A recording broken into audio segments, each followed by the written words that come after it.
Hey everyone, and welcome back to Neuro Fundamentals. I don't know where you guys are in the world and what the temperature is like, but here in London it is warm.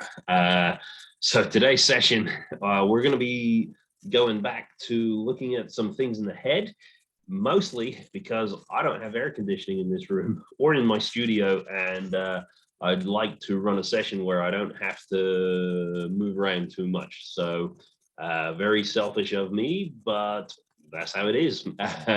So today we're going to be looking at the skull, and in particular the skin around the skull, and basically how loose, how much tension there is there, seeing if we can loosen some of it off and talk about why that might be a good thing in the first place.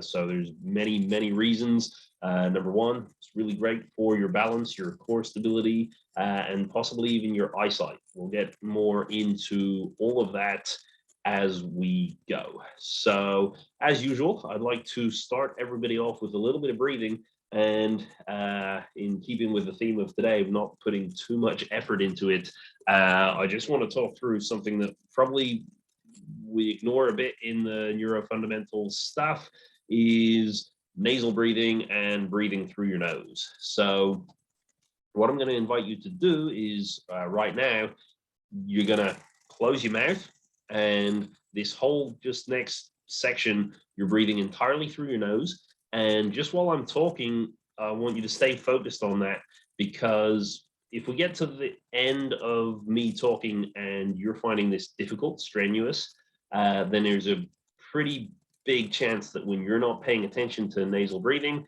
then you're not doing it. And I think I may have mentioned that one time before, but it's one thing that you really want to spend a lot of time consciously thinking about and consciously working on, because there's many benefits to your body from doing that. I won't go into them here because I want to talk more about the skull, but yeah, that's basically it. So we're going to be doing just some nasal breathing for right now.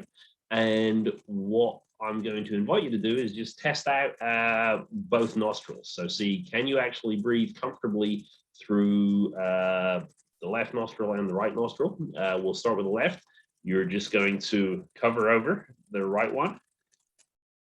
And now you're just going to do some nice slow breathing. Doesn't have to be all the way, doesn't have to be full breaths. It can be nice and relaxed, chilled out, but you're just breathing only through the left nostril.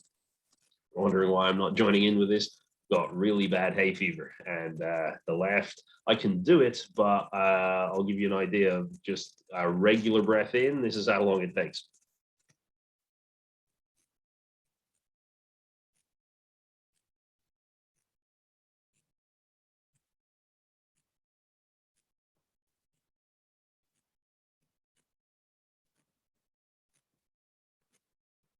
Okay, I'm going to start. I'm not even halfway. It's not probably a really efficient way of calming myself down and practicing slow inhales.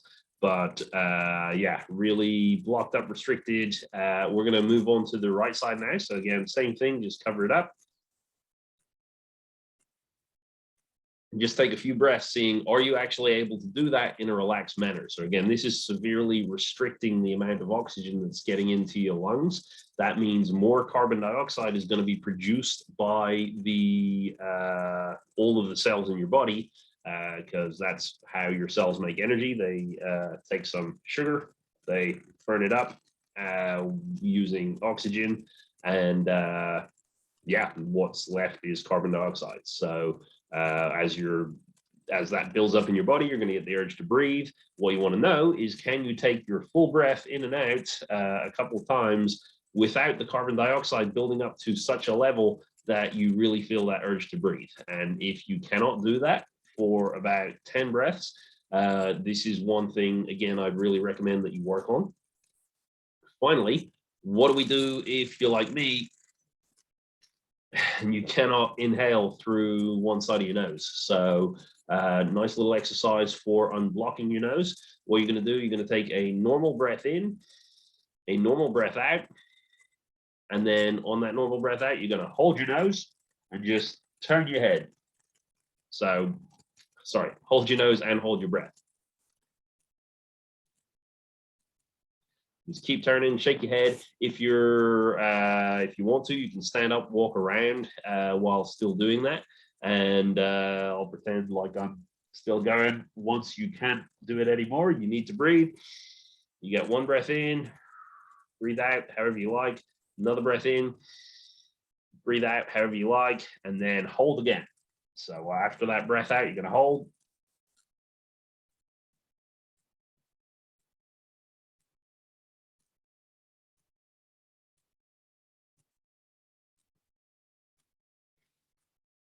And we'll do it one more round. So one breath in and normal breath out. One breath in, normal breath out, and then hold.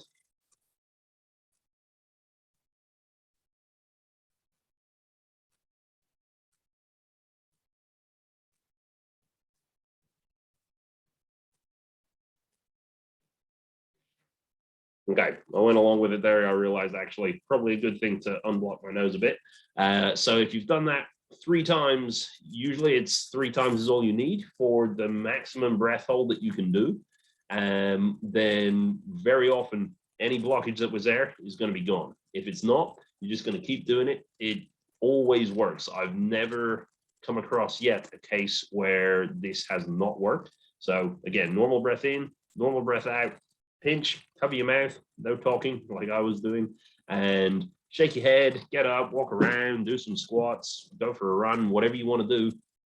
And all those things, you don't need to be shaking your head. It's just to get some kind of movement in. And that's a good way to just unblock your nose. I wanted to bring those ones up because all of the exercises that we're going to be doing are very parasympathetic in nature. They're all designed around calming you down, making you a little bit more chilled. And one of the best ways to start that process going, if you're not already always constantly breathing through your nose, that is a really good start, especially restricting it even further. So that single nostril breathing, in order for you to be able to take some air in, your diaphragm has to work a little bit harder. So if you have any time in the day to just take, 5 minutes each side, that can work wonders for calming yourself down. So I will leave you with that breathing. We probably won't come back to that. What I will invite you to do before we get into these kind of sutures and cranial mobilizations is to test 2 things. So 1 is your balance and 2 is your vision. So we'll start off with the balance. Obviously, that can be as easy or as difficult as you like. Just change the angle there a little bit. So yeah, feet together, 1 foot in front, straight up on 1 foot. Whatever it is that you want to choose, just find the maximum balance you can do where you can hold it for about 15 seconds max. So this feels pretty comfortable for me, so I'll probably try closing my eyes. Today that's a little shaky, but still maybe I can hold it for longer. So I'm going to do some slow head rotations. I don't think I can quite manage fast today. And there we go. So you want some kind of balance to test that you can survive in for about 15 seconds. You can do it longer if you want, but it just means when you go to retest, obviously you're going to have to build up all that time to find out if it's improving or not. The second thing I'll invite you to do is to test your vision. So this is specifically going to be your visual acuity. Okay, if your vision's already really great and you go to the optician, eye chart, everything's perfect, then maybe you might struggle to see any benefits in this. But what I'll recommend that you do, find something with like a little bit of writing. So it might be a pen. If you're watching this on a phone, maybe feel free to pause and just get some text in the messages somewhere. You're going to hold your thing, whatever it is, to arm's length, and you're just going to see how clearly you can read it. So you're going to hold, you're going to have a look, you're going to cover one eye and just see, can you read the text, how clear it is it a little blurry? Obviously, you might want to play with different sizes. So maybe a web page where you can zoom in. If it's not legible at all, then you want to bring it just to the edge so that you can see if it gets better or if it gets worse. Then you're going to cover over the other eye if you haven't already. And so just like always, when I'm not wearing contact lenses, my right eye is considerably worse than the left. So that is going to be a pretty good test for me. And obviously you can do both eyes together as well. We want to come back to that in a little bit, because once we're done kind of mobilizing the skull, again, we said this can be good for your core stability and your balance.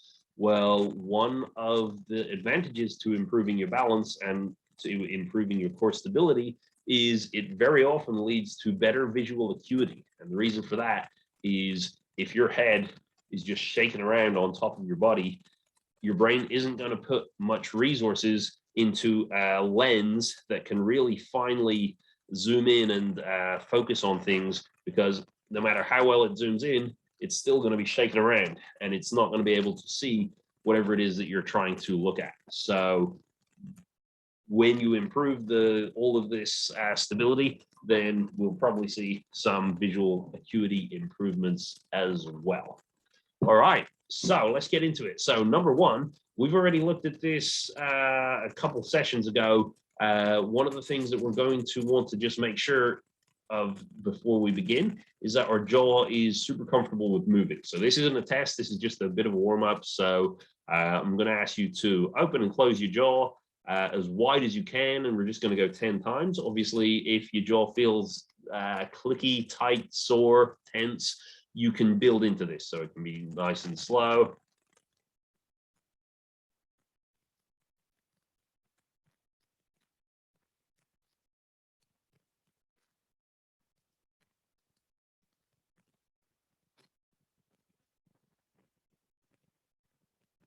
Okay, once you've done that, we're going to apply a little bit of pressure to either side. So you're going to open your jaw about halfway, and then you're just going to push either side. So we're going to go for about 8 seconds.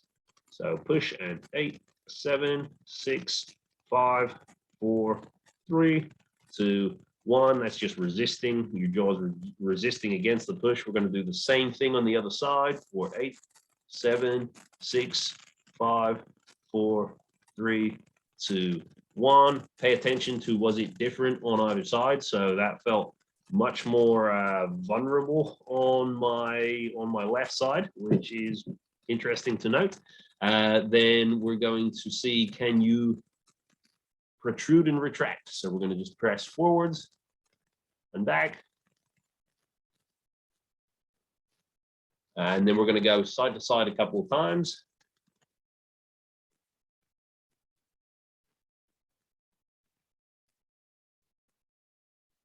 Cool. And we're good to go. So the idea of what we're going to be looking at today is how tight the skin is on our skull around what we call the cranial sutures. So basically the little bits where the bone has joined up when our brains were developing and our skulls were developing.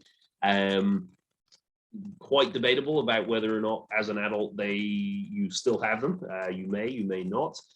Basically, the fact that those sutures are there means they can absorb shock really easily. But what can tend to happen is around those areas, whether you got them or not, the skin can tighten up, and usually that comes as a result of usually something like high stress, maybe blows to the head, illness, something like that. And the repercussions are that amount of tension around the skull makes the brain feel more wary about having huge amounts of tension below, because the more tension below, the more potential for the skull to be moving. And if there's already lots of tension up there, it's going to cause some problems. What we actually want is everything to be nice and loose. So again, the sutures want to be able to move a little bit. The skin wants to be able to move a little bit.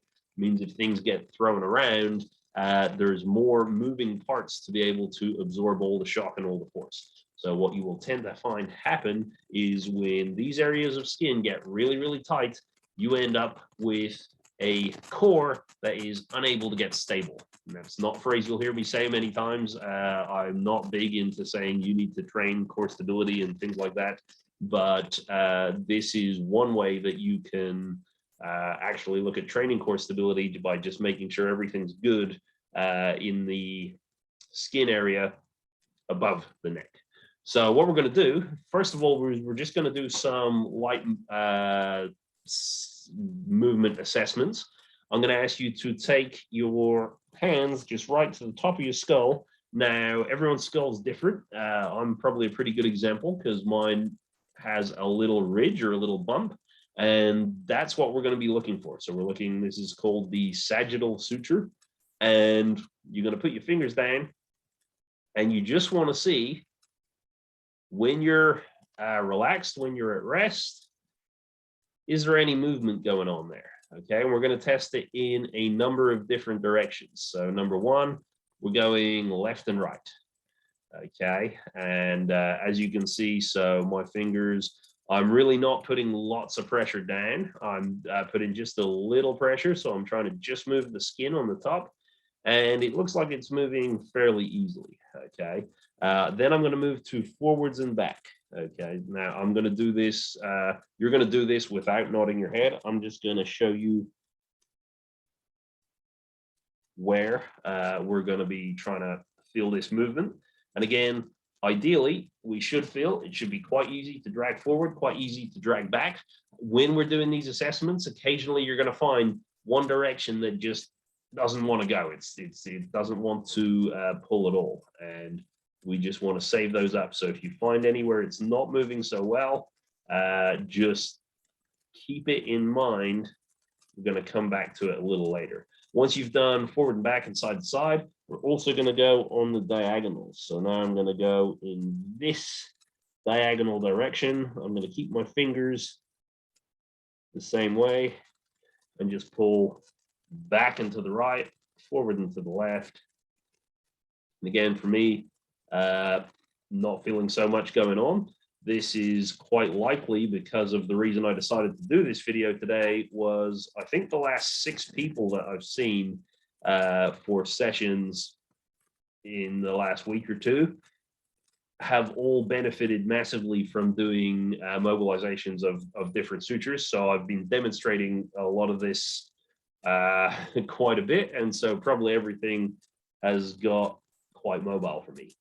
All right, so next up, we're going to move down from the sagittal suture and to the sphenoid. Remember, any directions you found you weren't moving so well, we're going to remember those, and we're going to try and work on them in a little bit. So to find the sphenoid, basically you're going to take 2 fingers from your eyes, and then it's roughly, there's a little kind of triangle-shaped area that you're going to be feeling for. You can't feel it, just go 2 fingers from the eyes, and just put your fingers right there on the skull.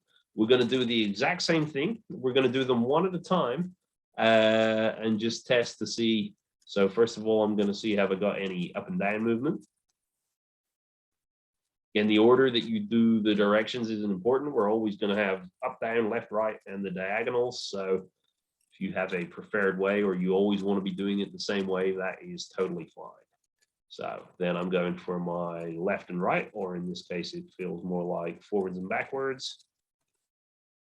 Again, nothing too much coming up for me, but you may find that either you're getting pulling, restricting. You might even find that when you're doing this movement, maybe you start getting tingling in other parts of your head. So for me, very often, when I don't do a lot of practice at this, again, because I've had surgery on this side of my face, I get a lot of tingling around this part of the nose. Doesn't seem like too much happening today, though. We're going to work on the diagonal. So again, it's going to be towards the back and up, and then down and forwards.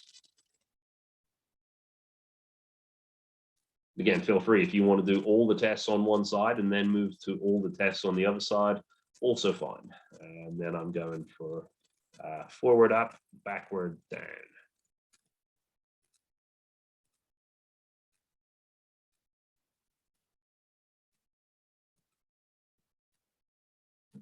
Cool, cool. And again, if you don't find anything, you don't find anything. That's totally fine as well.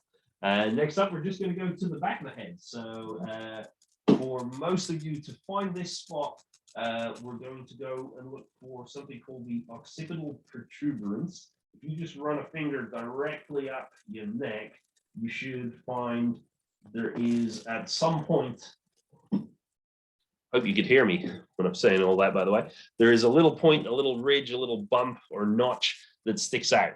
For the majority of you, that's going to be straight up in the middle.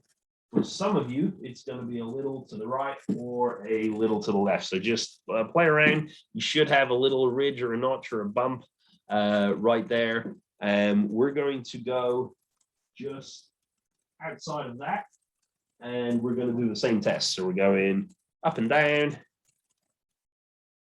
on each side. We're going to go left and right on each side. And we're going to go on the diagonals.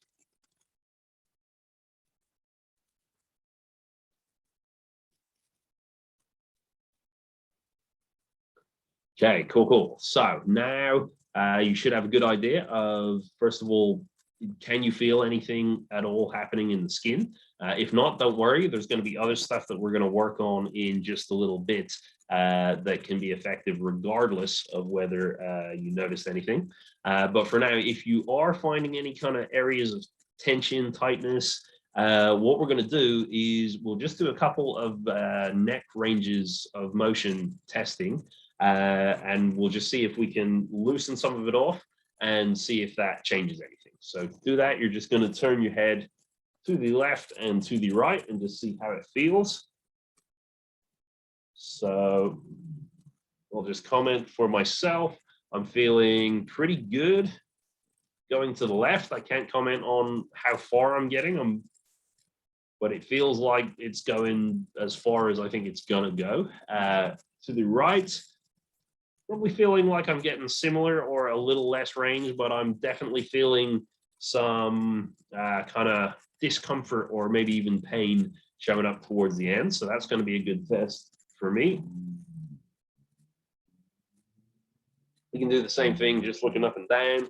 Again, just see how much range can you get?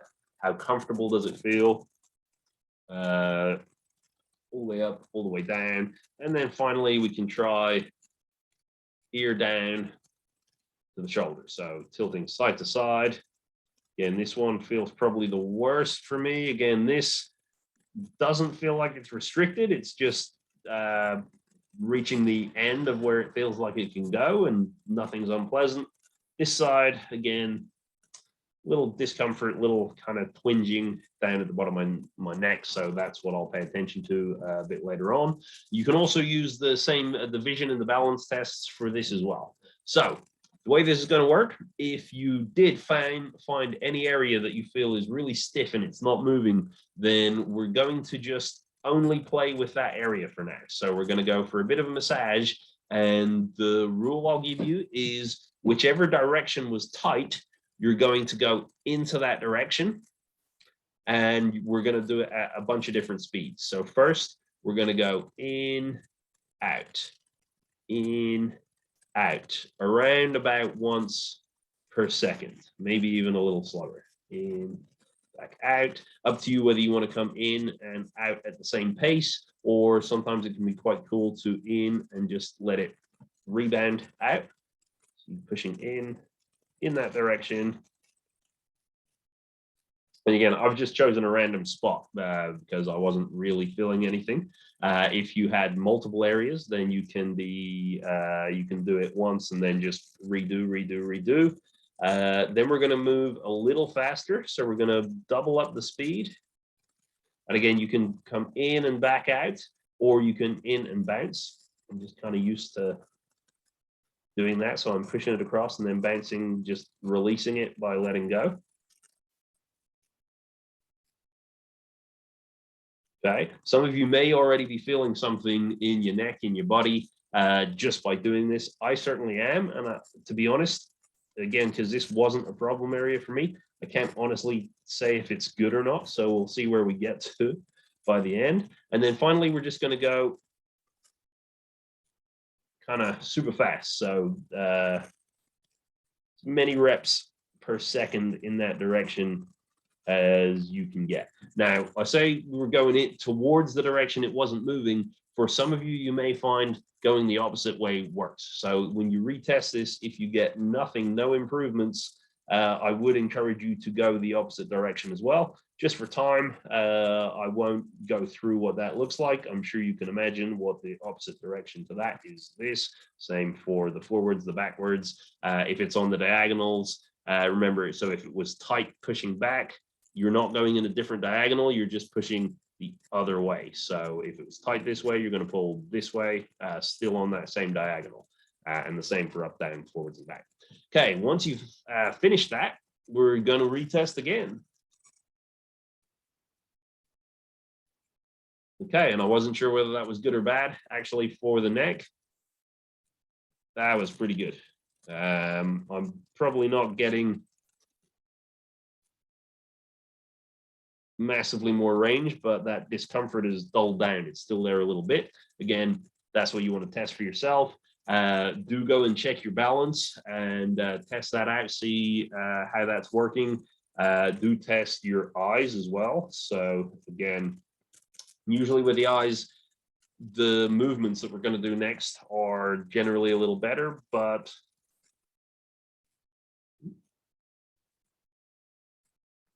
yeah, probably nothing for me there. But again, maybe for some of you, you got a bit more lucky. All right, so the next thing that we're going to do is we're going to start seeing if we can add some of that skin drag in multiple directions while moving some of the joints at the same time. So this is where we're going to get some big, powerful activation of the vagus nerve. We're going to just put our head in different positions that will pull tension from different parts of the skull.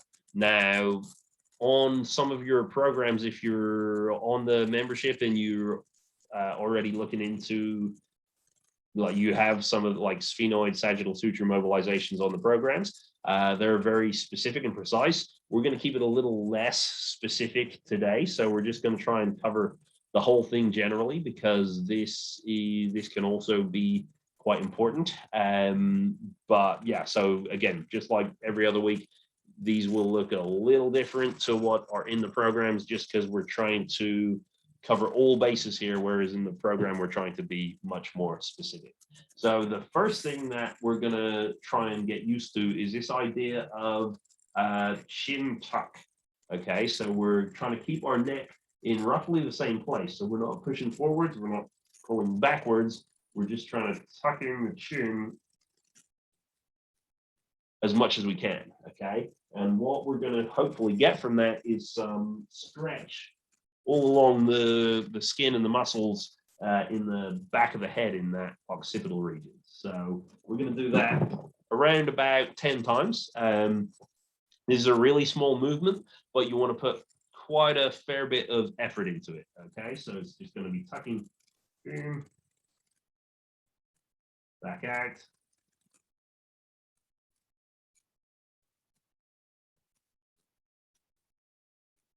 This is one I've never filmed myself doing, so I don't actually know if I'm doing it amazingly, but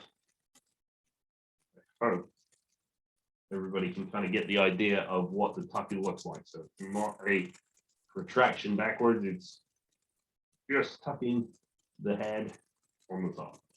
From there, we're going to do that in different positions of the neck. So now we've gone from a neutral position. And again, you may have felt something going on in the skull. You may have felt something. I'm feeling it a little lower down in my spine. Probably why I'm getting these kind of that dull ache in my neck.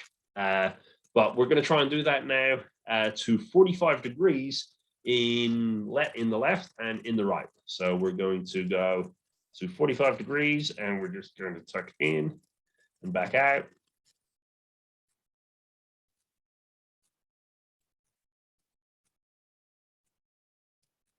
If you're feeling a lot of sensation, this is a weird one. Like some people will be feeling absolutely nothing and wondering what I'm talking about. Some of you are going to get all sorts of tingling going on everywhere. If you're feeling a lot though, I would slow down on the reps. So I would do maybe 1 rep for every 3 reps that I'm kind of demoing here. We'll move that to the other side. Usually around 5 to 10 is a good number of reps if you want to put a cap on it. But remember, there's no maximum. You can do less if you want.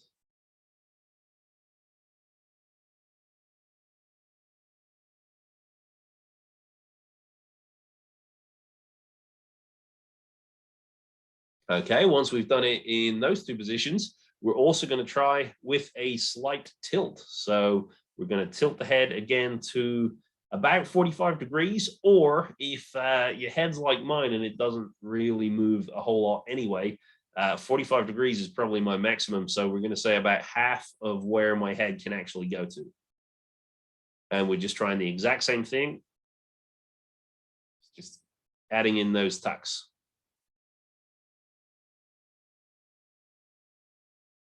Then we go to the other side.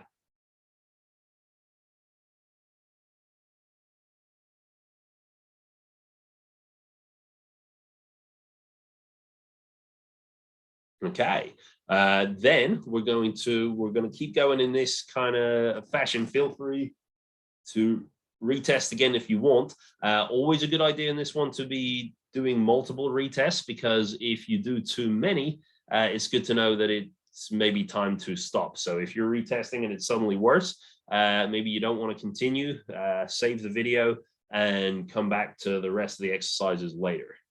Okay, so once we've done that, now we're going to start playing around with the jaw motion as well. So we're going to do that head tuck. So it's the same thing. We're going to tuck in. And keeping that tuck, we're now going to look at side-to-side jaw glides.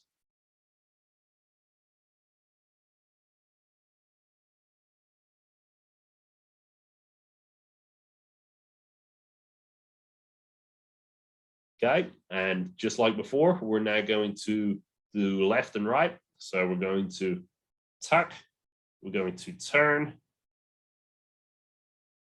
and then we're going to look at the jaw glides to the left and to the right.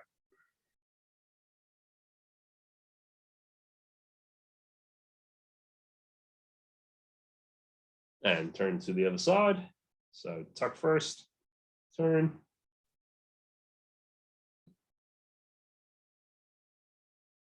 You may find as well when you're doing these ones, there are certain positions where your jaw starts to click and ache.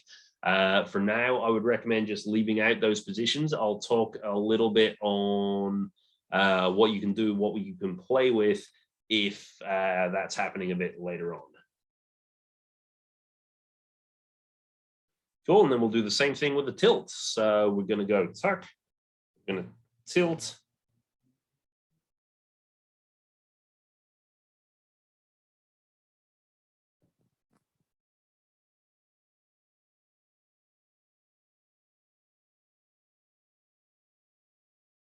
And we'll do the same thing on the other side. So tuck, tilt.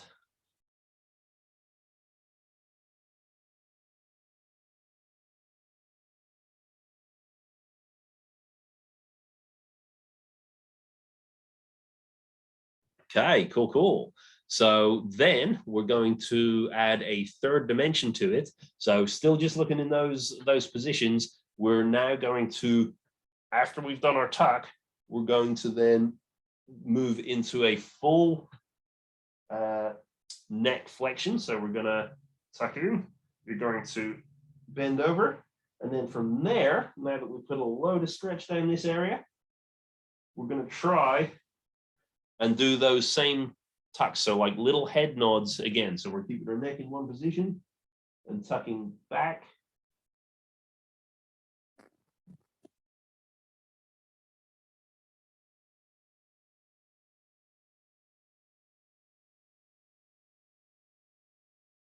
We can do this turning the head as well. So we're going to flex, we're going to turn. And then again, we're going to add in that nod.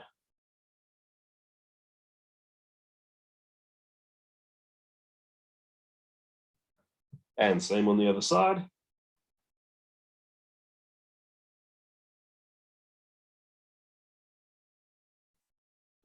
Cool, cool. And then if, again, have a feel, see how your neck feels, check your range.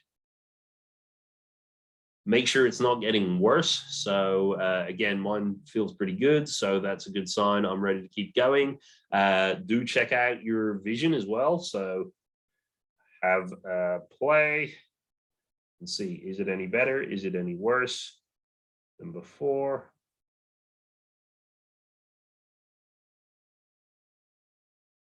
Cool. And again, mine, not much improvement on the vision, but definitely on how the neck feels in terms of its turning. And don't forget that you can be testing out the balance. So I'm going to do that same balance assessment from before.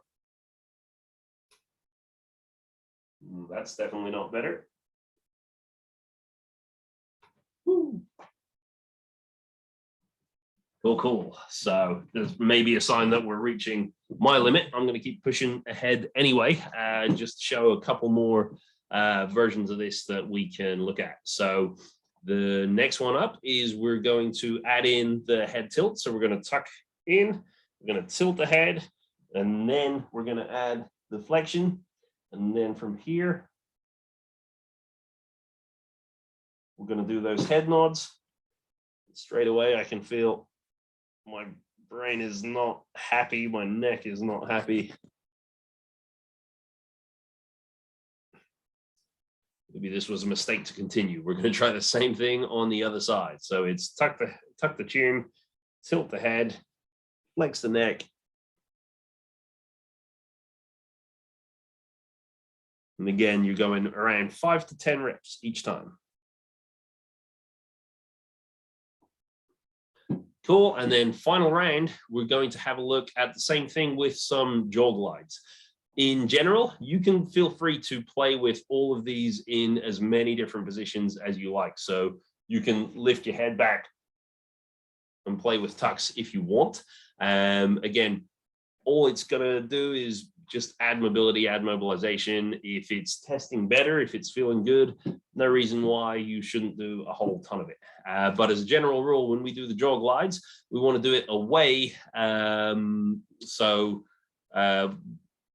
do I say? We want to do it away from the most open area of space. So if I'm tucking my head and I'm turning to my right, I've got this big empty space to my left.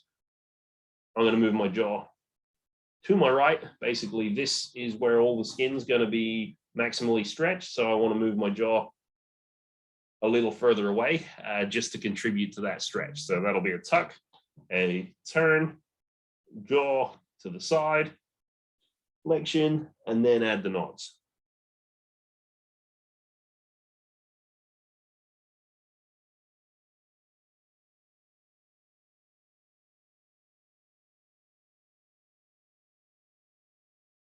Again, when you start adding these things in, you may start feeling things in wildly different places. So, it could be down the traps, shoulders, anything's possible. So we'll try the exact same thing. So it's going to be a tuck. We're going to turn. We're going to move the jaw away and flex.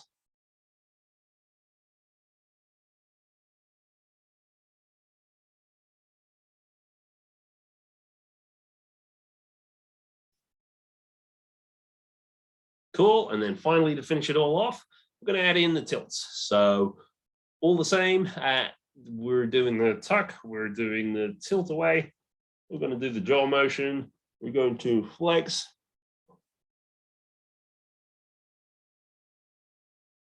And add in those nods.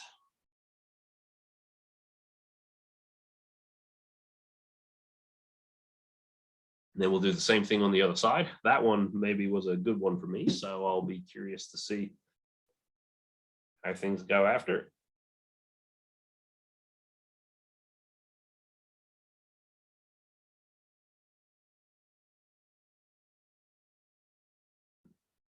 Cool, cool. And once you've done that, just relax. Again, if you find that you're yawning a lot or anything like that, again, another sign, probably good to leave it there, but that is a good sign. That's a sign that your body's responded well to this. Do one final little test. So Test out your neck. Up and down, side to side, tilts. To be honest, I feel like I've definitely overdone it.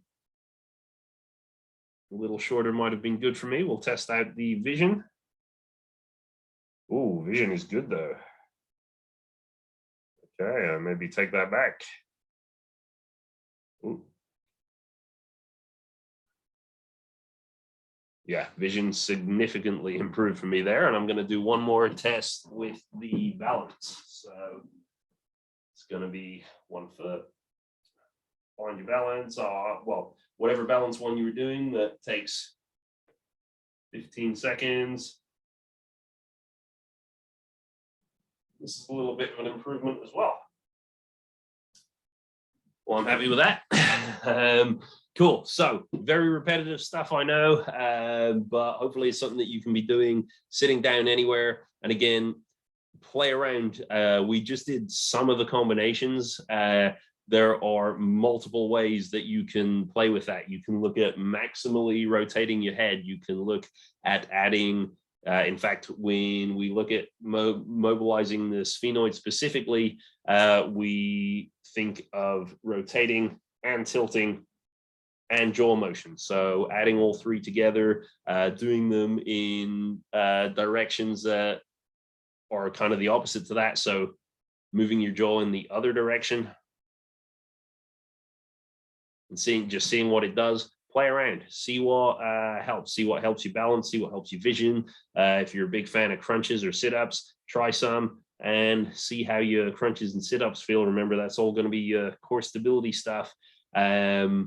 The ones that are making you better, absolutely would recommend that you keep doing those throughout the week. All right, cool. Hope that made sense. Get in touch. You got any questions or any comments? And next week, got one more where we're going to be looking at the face. We're going to be looking at the facial nerve. So what causes all the movement in your face? I'll see you then.